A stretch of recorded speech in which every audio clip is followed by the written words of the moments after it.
अस्सलाम वालेकुम दोस्तों अॼु तव्हांखे बिलावल भुट्टो ज़रदारी जे बारे में ॿुधाईंदासीं। बिलावल भुट्टो ज़रदारी 21 सितंबर 1988 ईस्वीअ ते कराची में ॼाओ। हू अॻूणी वज़ीर आज़म शहीद मोहतरमा बेनज़ीर भुट्टो ऐं अॻूणे सदर आसिफ अली ज़रदारी जो पुटु ऐं शहीद ज़ुल्फ़कार अली भुट्टे जो ॾोहिटो आहे। हुन शुरूआती तालीम कराची ग्रामर स्कूल मां हासिलु कई।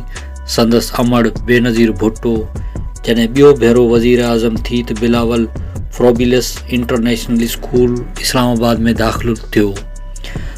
सदर फारूक अहमद लगारी पारां जॾहिं मोहतरमा बेनज़ीर भुट्टो जी हुकूमत खे बरतरफ़ कयो वियो ऐं मथस मुख़्तलिफ़ केस मढ़िया विया ऐं संदसि वर आसिफ अली ज़रदारी खे गिरफ़्तार कयो वियो त इन्हनि हुकूमती कारवायुनि संदसि वालदा खे मुल्क छॾण ते मजबूर करे विधो ऐं हू बिलावल ऐं पंहिंजी ॿिनि धीअरुनि खे साण करे दुबई हली वई। Bilawal Rashid school for boys Dubai में पढ़ियो, जिते हू शागिर्द यूनियन जो नायब सदर चूंडियो वियो। हुन बाद में ऑक्सफोर्ड यूनिवर्सिटी जे क्राइस्ट चर्च कॉलेज मां जदीद तारीख़ ऐं सियासत में MA जी डिग्री हासिल कई। ही उहा ई यूनिवर्सिटी आहे जिते संदसि अमण ऐं नानो बि शागिर्द रहिया हुआ। बेनज़ीर भुट्टो जी शहादत बिलावल लाइ वॾे सदमे जी बराबर हुई, छो त जॾहिं हू अञा ॿार हो तॾहिं खां ई संदसि वालिद आसिफ अली ज़रदारी मुसलसल जेल में रहियो ऐं पीउ जी शफ़क़त खां महरूम रहियो। अहिड़े वक़्त में इहा संदसि वालदा ई हुई जंहिं खेसि माउ ऐं पीउ ॿिन्ही जो प्यारु ॾिनो। बिलावल खे मोहतरमा बेनज़ीर भुट्टो जे 3 दिसंबर 2007 ते पाकिस्तान पीपल्स पार्टी जो चेयरमैन मुक़ररु कयो वियो। हालांकि बेनज़ीर भुट्टो जी वसियत में आसिफ अली ज़रदारी खे पार्टी जो चेयरमैन बणाइण लाइ लिखियो वियो हो, पर हुन पाण खे शरीक चेयरमैन बणायो ऐं बिलावल खे चेयरमैन। एॾी नंढी उमिरि में संदसि वॾी ऐं सियासी जमायत जे सरबराह तौरु मुक़ररी दुनिया जी तारीख़ जो पहिरियों वाक़ियो आहे। इन्ही सां गॾु बिलावल जी सुञाणप में हिकु ॿी तब्दीली बि आई। आसिफ अली ज़रदारी प्रेस कॉन्फ्रेंस में ऐलान कयो त बिलावल अॼु खां पाण खे बिलावल भुट्टो ज़रदारी सॾाईंदो ऐं लिखंदो। पोइ बिलावल भुट्टो जेको आहे पाण खे बिलावल भुट्टो ज़रदारी जेको आहे लिखाइण ऐं सॾाइणु शुरू कयो।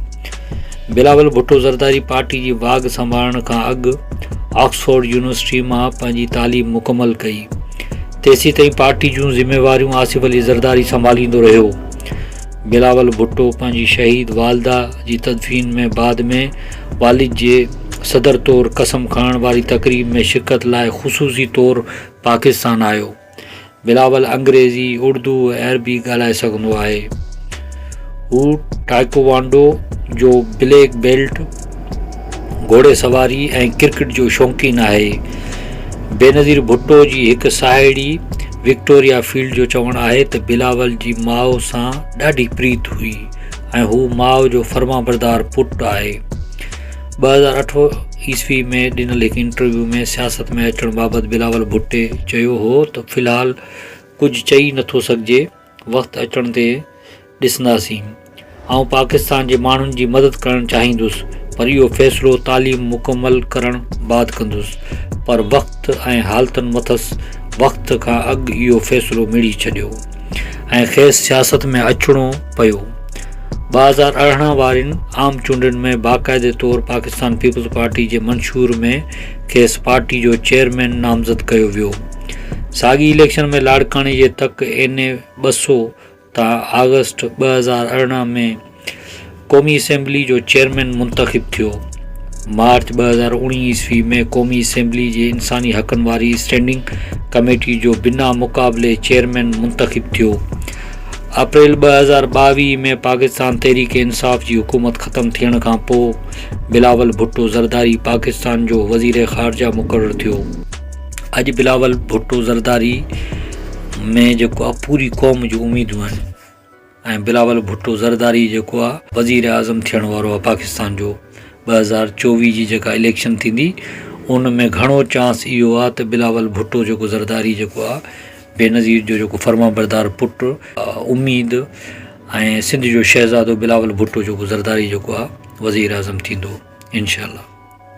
दोस्तों बिलावल जेको आहे सिंध जो शहज़ादो आहे। बिलावल जी जेका वालदा हुई उहा सिंधियुनि जी भेण, असांजी न्याणी मोहतरमा बेनज़ीर भुट्टो जेका हुई सिंध जी राणी हुई, शहज़ादी हुई। ऐं बिलावल जेको उनजो पुटु आहे उहो बि असांजे लाइ ओतिरो ई क़ाबिल एतिराम इज़त वारो आहे ऐं ग़रीबनि जो हॾु ॾुखी आहे। ऐं ॿुधण में अचे पियो त बिलावल भुट्टो जेको आहे सिंधी हाणे ॿोली बि सिखे पियो आहे, सिंधी ॻाल्हाइण बि सिखे पियो ऐं इन करे बि सिंधी में तक़रीर बि कंदो। एतिरी माना हुनजी मोहबत आहे क़ौम सां। दोस्तों बिलावल भुट्टो जेको आहे सिंधियुनि जी दिलनि ते हुक्मरानी कंदो आहे ऐं सिंधियुनि जो शहज़ादो आहे, माना सम्झो शहज़ादो। छो जो मोहतरमा बेनज़ीर भुट्टो जेको असांजी भेण बेनज़ीर भुट्टो हुई उहा बि असांजी शहज़ादी हुई, राणी हुई ऐं हुनजो जेको पुटु आहे उहो असांजे लाइ माना ओतिरो क़ाबिल एतिराम आहे। सम्झो था, एतिरो पोइ दोस्त यारनि खे घुरिजे त माना बिलावल जी सपोर्ट कनि। बिलावल असांजो मोहसिन आहे। दोस्तों मां सम्झां थो त वीडियो तव्हांखे तमामु घणो पसंदि आयो हूंदो। जे पसंदि आयो हुजे त असांजी वीडियो खे लाइक कयो, कमेंट कयो, दोस्तनि खे शेयर कयो ऐं असांजे चैनल खे सब्सक्राइब ज़रूरु कयो। अल्लाह हाफ़िज़ दोस्तों।